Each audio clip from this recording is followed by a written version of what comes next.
Good morning, everybody, and happy Halloween. You remember a couple days ago when I talked to you about miracles happen to normal people? And I said I wasn't quite sure how normal I am? Well, here's the perfect example. How many people you know are going to go to work dressed in a habit today? In any case, it's Halloween, it's a day of celebration.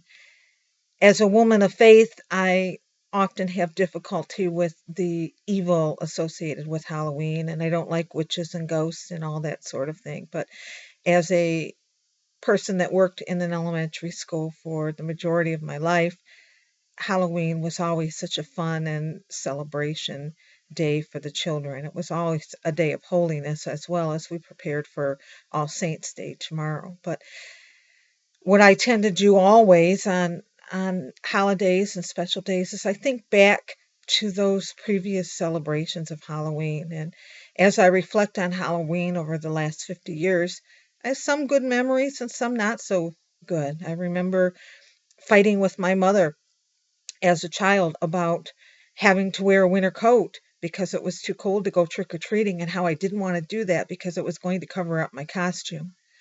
Or why couldn't I go trick or treating on this street with the big kids? Why do I just have to go to the neighbors? And those sorts of memories. And 18 years ago, I guess, maybe around then, my grandmother, my grandma Brinkmeyer, was buried on Halloween Day. And so those memories of that particular Halloween is, not a pleasant one. 10 years ago, my grandfather was in the hospital and we were at his bedside. He died on November 3rd. And so there's great memories and there's not so great memories. I think back to the year I dressed up the St. Mary's School teachers and staff as in habit as nuns, and we did Sister Act on the playground for the parents and the kids, and what great fun it was. And so I haven't dressed up in Halloween for a long time. I did put on a costume last year because I'm kind of a new person now, and so today I was debating. Do I do it? We're invited to wear costumes to work today as part of a United Way fundraiser, and so I thought, you know what?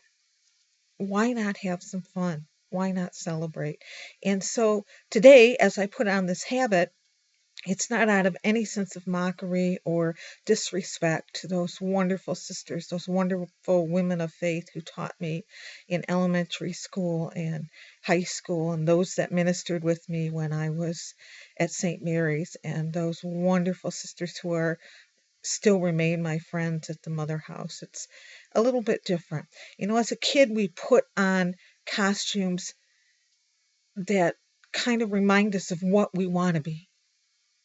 We see little girls who dress as ballerinas and princesses because they dream and hope that one day they'll be a ballerina or a princess, and boys as superheroes. And so, no, I don't want to be a nun. I had that opportunity, but I do want to put on the virtues. I want to put on the kindness and the charity and the willingness to serve and the loving spirit and the forgiveness and the life of prayer and holiness. That I do want to put on today. And so I hope as I go throughout my day today that those virtues and those good traits will just surround me, and maybe some of them will rub off, who knows. But in any respect, right as I was leaving to go out the door yesterday, I stopped somebody. I'm working on the other campus today, and so I stopped somebody who worked at the other campus who happened to be in Harrison, and I said, if I wear a costume, am I going to be the only one, or do you think there'll be other people?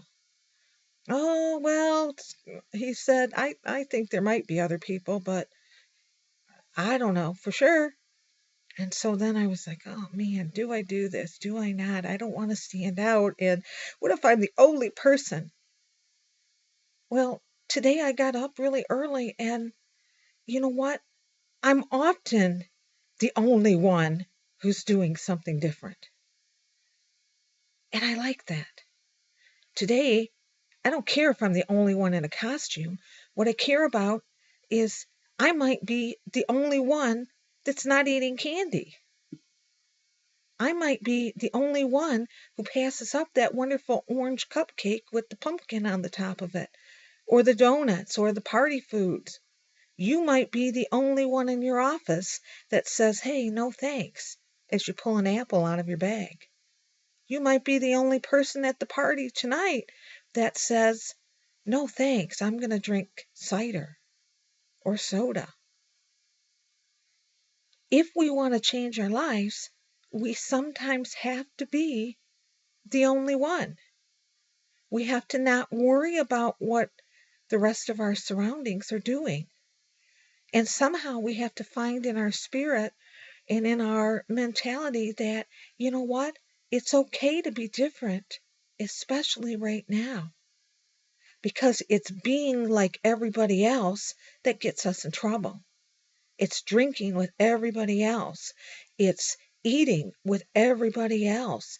It's shopping or being negative or being critical or being crabby or judgmental like everyone else who's around us. That somehow leads to our bad habits and our bad behavior.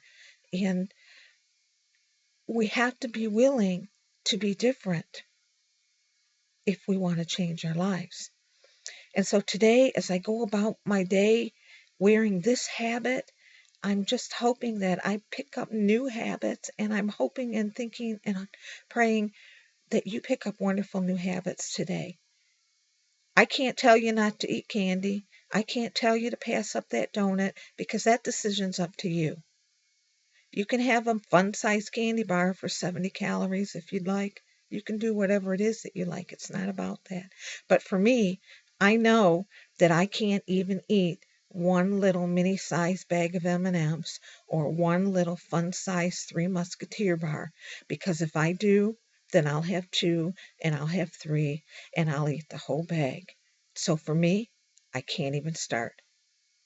The decision's up to you what you do. I'm not here to judge you in any way. But today, I'm going to celebrate. My name today is going to be Sister Mary's Celebration, and I'm going to live the day. I'm going to be joyful. I'm going to remember those past Halloween hurts, and I'm going to look forward to the next Halloween and enjoy the moment today.